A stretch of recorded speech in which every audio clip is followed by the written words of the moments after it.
Welcome to the summit of 13th century BCE Greek culture. Welcome to ancient Mycenae.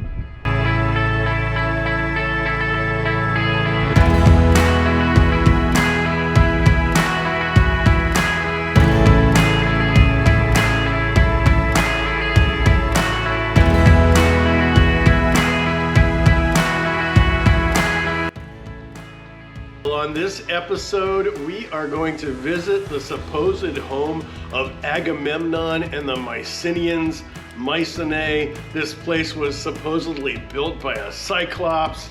It's a really cool site and it's gonna blow you away. We're gonna visit the supposed tomb of Agamemnon. We're also gonna go through the entire city, which dates back 3,500 years ago. And we're also gonna go to a really cool museum that had some really great artifacts.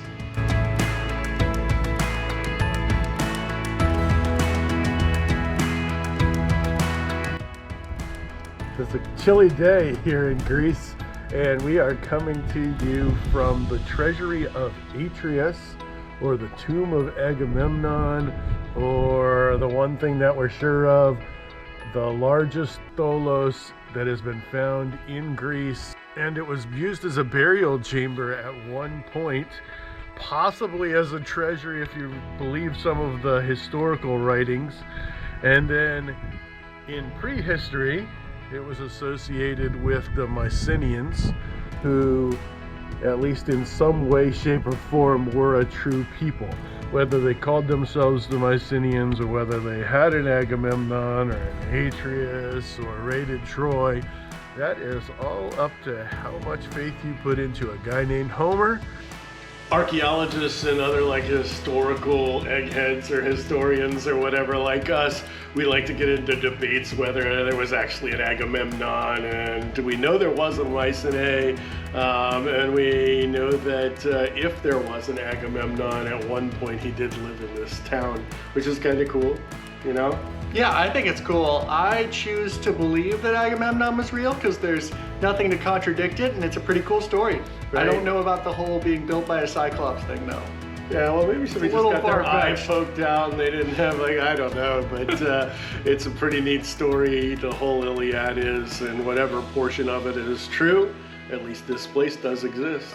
This place is super freaking cool, man. That lentil is said to be the largest lentil in Greece. It's super, super big and super heavy.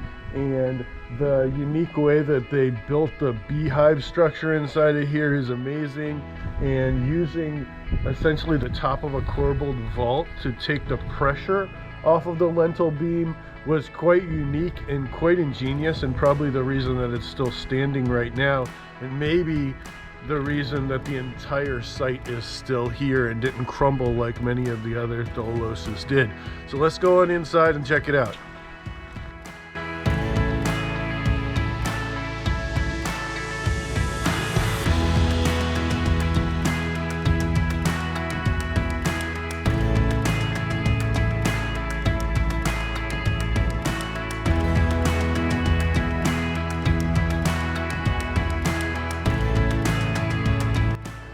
One thing I'm going to have to do more homework with when I get home is, was the burial actually in this little side section that Brendan's trying to look into right now, or was it right here in this area? I would assume it was off to the side, and that maybe there was a little shrine or something in here where you could come and visit without having to actually be right on top of the dead people. It definitely had a burial in it. Whether it was multiple burials, like this was a family shrine or not at one point, is questionable. What we do know is that there were multiple of these around, and that this is the largest and most intact. Again, mostly because of the way that they did the architecture, and the size of the stones is very, very formidable.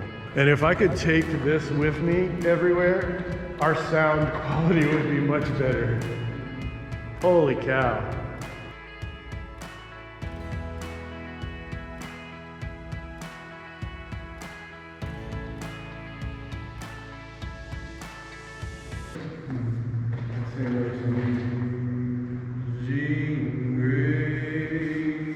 How sweet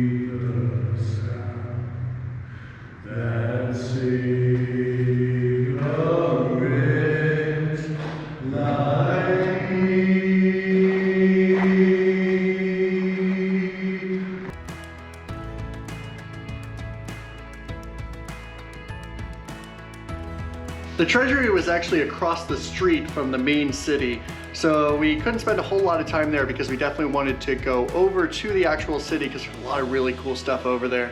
And on our way, we saw another cool little set of ruins.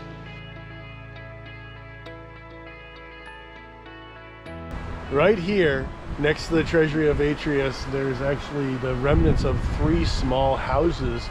And most of the commoners probably lived right outside of town, which incidentally we are. It's just about 500 meters that way. These would have been built with this kind of crude stonework on the bottom, and then they would have had a wood superstructure. The 3 houses all got destroyed by an earthquake in the mid-13th century. As you can imagine, being built of wood, it didn't last very long.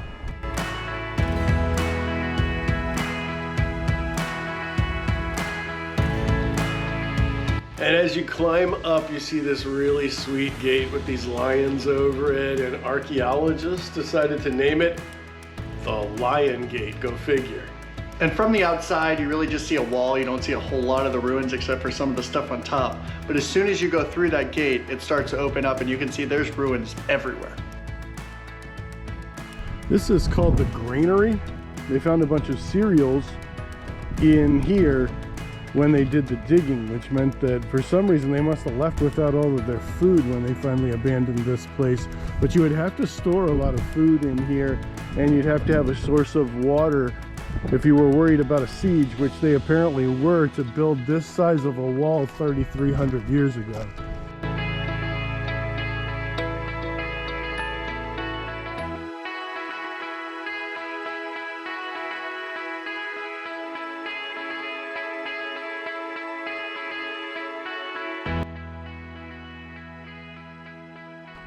This circular structure behind me was the circular grave. And essentially what it was the burial site before they started building the tholos. So this would have been about 16th century, whereas the other burial sites were 14th and 13th century BCE.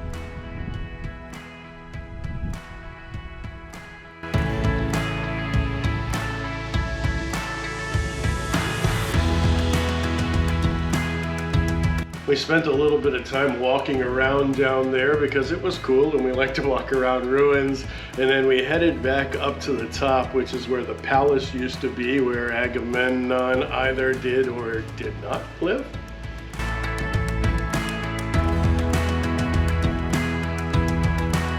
If you come to Mycenae and you're searching for Agamemnon, they're not sure which of the tholos he was buried in, if he was even buried in one at all.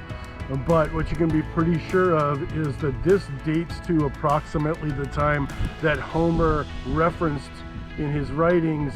So if Agamemnon existed, he was probably a king right here in the palace, which is on top of the hill, overlooking all of his subjects and overlooking a vast majority of this area all the way out to the sea, where his ships would have sailed to Troy.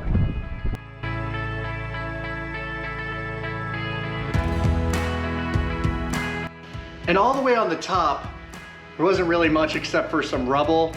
I think it's probably because it's so exposed to all the elements. I mean, even there, it was definitely the windiest part, which was the inspiration for my impression of Jim Cantore.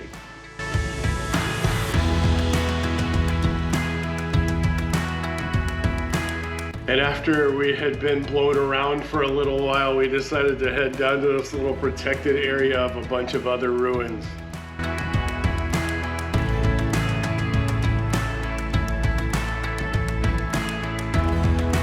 The ruins ended up being really cool, especially this one section that was really well preserved, which was a perfect place for Dad to give a little archaeology lesson.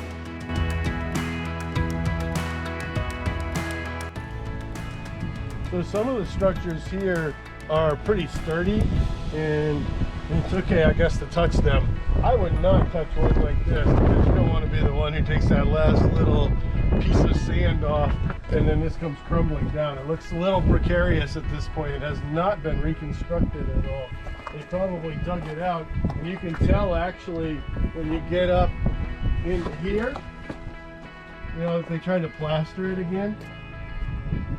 And And so when they were cleaning it off, and everybody would have had to actually draw each rock in here, which is kind of fun. It's one of my favorite things to do, even though I have no artistic talent.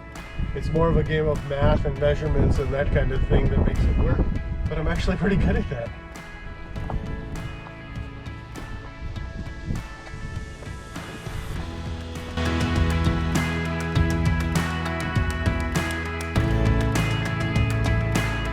While we were walking around, we saw this really big lentil, and that was kind of amazing, but I was really searching for the cistern because I knew there had to be a way to get water up there. When we were down below, we saw that the gate was open and pushed our way through. Didn't actually even have to push. There was enough room even for me to go through. So according to me, that means it's open.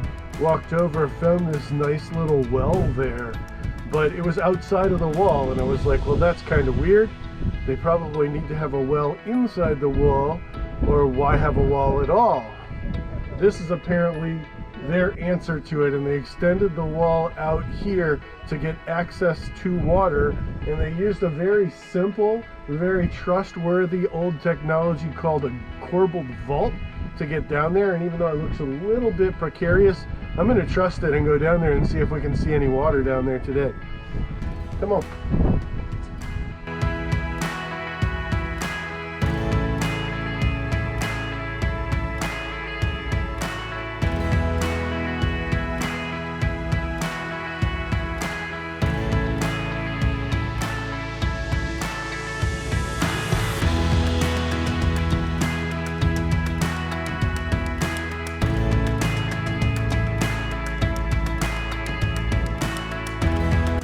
Come down this first stairway, and then there's an indiscriminately long stairway that you would have to do to get down to the water table.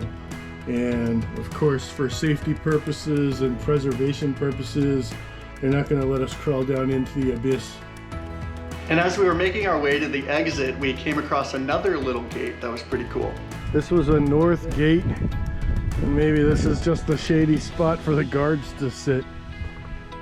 Or maybe there was like some sort of god or something that protected the place. I don't know. And there's archaeology all out there. That's where all the farmers lived. You gotta get the cereals, and you gotta get your wine, and I guess you gotta get your olives.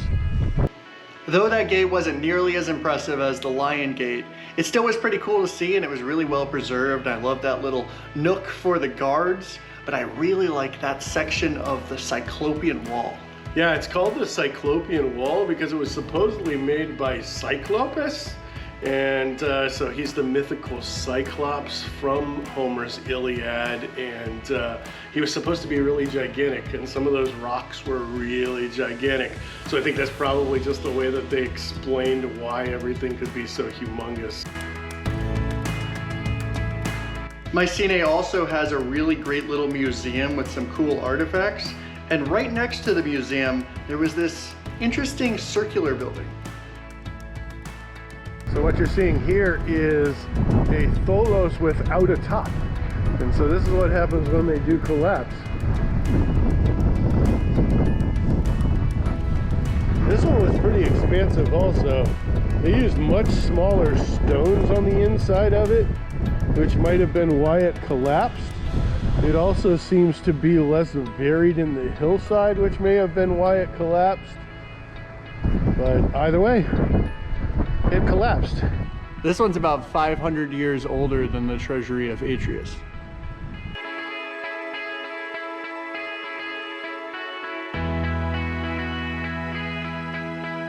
You could tell that they hadn't got the geometry down just right because they had all collapsed in. But they still were cool to see, and they're right next to the museum, and I was excited to get in there because I'm kind of a history geek and I do run a museum.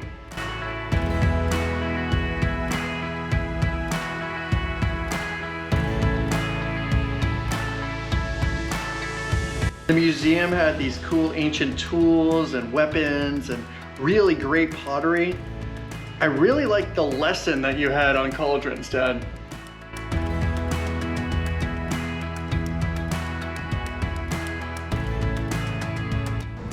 It's cool to see how these tripod cauldrons have changed. The other ones we were looking at were, what, like 12th, no, 6th century? Yeah. Yeah. They got a lot more decorative, although these are just the more usable ones, right? You just build a fire underneath it. It's very practical. Why do you think they use tripods instead of like 4? So I think the Native Americans would use 4 logs and they'd push them together, and you'd only be burning the end of the log, and you'd put things on, and that allowed you to put a pot on top of those 4 logs. I think that you could use one less log if you did it this way, and you put the logs in and then burn just from the end. It's a real efficient way to use wood, and if you got to climb up a bunch of mountains, that's just my hypothesis. I'm not sure I'm right at all. I don't think anybody would have written about something that simple. So we may never know, but that's my hypothesis on the tripod pot.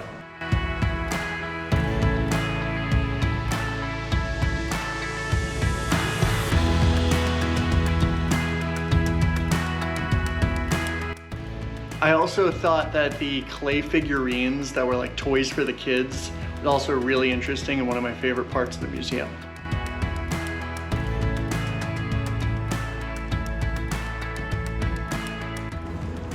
I love looking at the toys that they have in museums, and like you can see, you got sort of like little puppets here that are really cool, and it's just awesome to see how much toys have changed, but also to see that even this was like 2,500 years ago, kids still enjoyed playing with toys.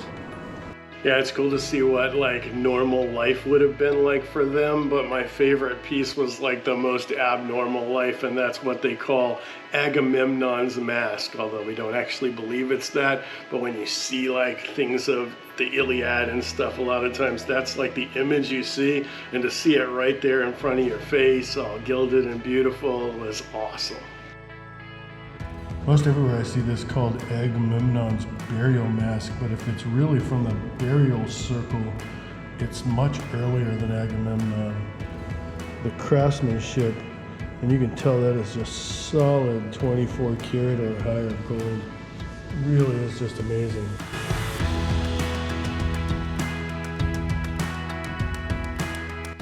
And this was another fun place to visit and fun thing to share with you guys. I am loving this vlog thing. I am loving our Greece series. It's almost over. One more. Next week we do some food and maybe share a little bit of Corinth with you. But I hope that you guys are enjoying them as much as we're enjoying making them. Yeah, and if you are, please like, maybe drop a comment about your favorite part of the series, subscribe so you don't miss a beat, and as always, find yourself on the journey.